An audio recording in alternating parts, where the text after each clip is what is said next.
Hello बच्चों, let's see the question. Which of the following membrane give us the ability to discriminate different pitches of sound? And the options here are tympanic membrane, tectorial membrane, basilar membrane, and oval window. And the key point here is human ear.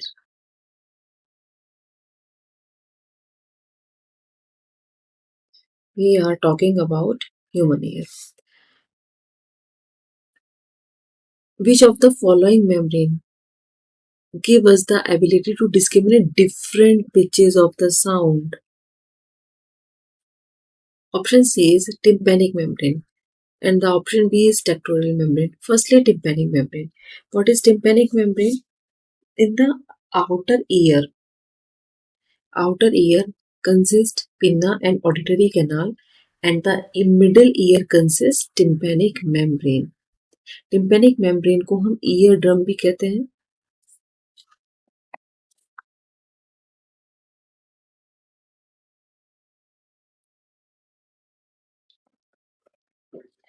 tympanic membrane ear drum भी कहते हैं. ये actually करती क्या है? जब auricle direct करता है साउंड वेव को इनटू एक्सटर्नल ऑडिटरी कैनाल, जो कि पिन्ना से एक्सटर्नल ऑडिटरी कैनाल अंदर जाती है इन द आउटर ईयर, तब क्या होता है? साउंड वेव स्ट्राइक करती है ईयर ड्रम को. ईयर ड्रम कह सकते हैं, आप टिम्पैनिक मेम्ब्रेन कह सकते हैं. साउंड वेव बाहर से, सब दिस इज ईयर एंड यहाँ पे ऑडिटरी कैनाल है. This is tympanic membrane. Sound wave यहाँ से आती है और वो स्ट्राइक करेगी ईयर ड्रम को. strike the eardrum. The ear cause the ear drum to vibrate. यहाँ पे then vibration start होगी back and forth. The vibration depends on the intensity. कितनी intensity होगी और कितनी उसकी frequency होगी, उस पे depend करेगा sound wave. Then the central area of the eardrum. Central area of the eardrum connect to the malleus, stapes and the incus. Malleus, stapes और इनकस 3 बोन होती हैं जो कि यहाँ से अटैच होती हैं.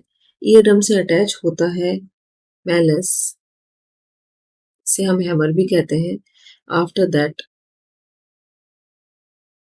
That anvil and after that stapes. Okay, this is malleus, या इसे हम हैमर भी कहते हैं. Anvil and then stirrup. Stirrup oval window से कनेक्ट होती है, स्टिपीज ओवल विंडो से कनेक्ट होती है. द ईयरडम कनेक्ट करता है मैलस से, which also start to vibrate. उसके बाद यहाँ पे भी वाइब्रेशन होना शुरू हो जाता है and the vibration transmit from the malleus to the incus and then to the stapes. यहाँ से वाइब्रेशन आता है, मैलस में पास करता है, एनविल में पास करता है एंड द स्टैरअप में वाइब्रेशन ट्रांसड्यूस हो जाता है. And this is about tympanic membrane. अब बात कर लेते हैं टेक्टोरियल मेम्ब्रेन के बारे में. What is tectorial membrane? ये कहाँ पाई जाती है? टेक्टोरियल मेम्ब्रेन आप इस डायग्राम में देख सकते हैं. ये डायग्राम है कॉचलिया का क्रॉस सेक्शन. अगर आप कॉचलिया का क्रॉस सेक्शन देखेंगे, this is कॉचलिया, this one is कॉचलिया. इसका क्रॉस सेक्शन देखेंगे आप तो आपको कुछ इस तरीके से दिखेगा. ये एक्चुअली हाफ डायग्राम है.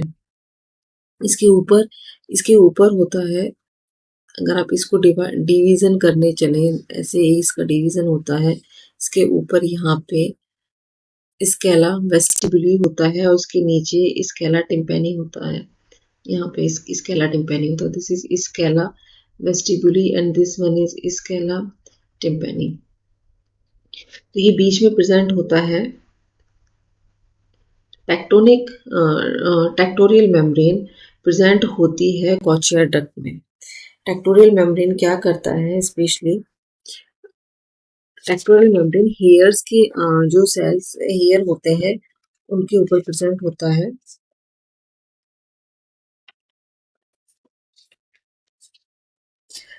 टेक्टोरियल मेम्ब्रेन सेल हेयर के ऊपर प्रेजेंट होता है कि और ये सेपरेट सेल हेयर के ऊपर प्रेजेंट होता है। अब now moves to basilar membrane. Basilar membrane आप इसी डायग्राम में बेसिलर मेम्ब्रेन भी देख पा रहे हैं। बेसिलर मेम्ब्रेन कहाँ पे प्रेजेंट होता है? बेसिलर मेम्ब्रेन का फंक्शन क्या है? जब ह्यूमन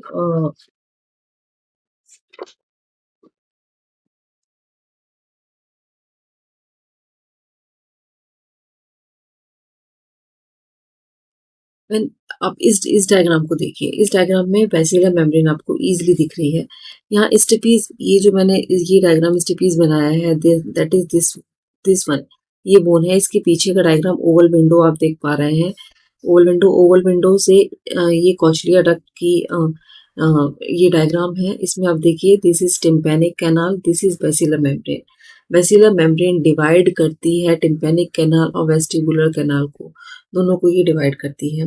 इसमें क्या होता है, जब एयर प्रेशर आता है बेसिलर मेम्ब्रेन में एंडो एंडोलिम्फ होता है और कॉचिया डक्ट में पेरिलिम्फ। ये जो ब्लू ब्लू सेक्शन आप देख रहे हैं, this is perilymph and the pink section is endolymph. Endolymph होता है। The pressure wave in the endolymph cause the basilar membrane to vibrate. Pressure आता है, यहाँ से ईयर में प्रेशर आया, स्टेपीज में ये वाइब्रेशन कर रहा है, तो यहाँ पे ये वाइब्रेशन, यहाँ पे वाइब्रेशन होना शुरू हो जाएगा, जिसकी वजह से क्या होगा, जो इनमें सेल्स, हेयर सेल्स प्रेजेंट होते हैं of the spiral organ against the tectorial membrane, वो भी मूव करना शुरू कर जाएंगे। इसमें हेयर्स प्रेजेंट होते हैं जो कि बेसिलर मेम्ब्रेन में, जो कि मूव करना शुरू कर जाएंगे। जब वाइब्रेशन होता है stapes against the oval window produce pressure wave in the fluid lymph of the कॉचलियम।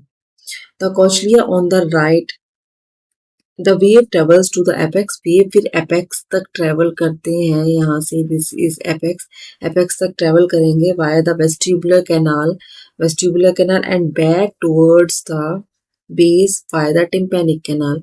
यहाँ से मूव करके जाएगा वाइब्रेशन एंड वापस बैक होके आ जाएगा। The energy in the wave cause the basilar membrane to vibrate. ये एनर्जी कॉज करती है बेसिलर मेम्ब्रेन को वाइब्रेट होने में, and that stimulate the hair cell.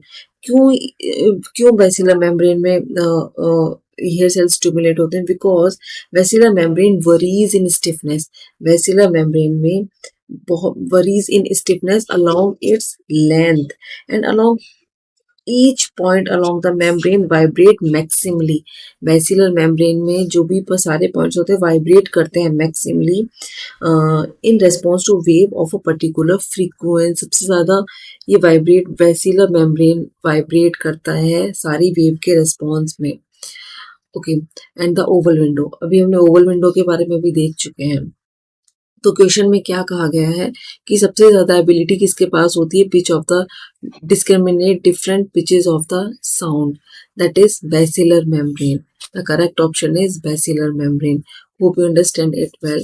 Best of luck, thank you.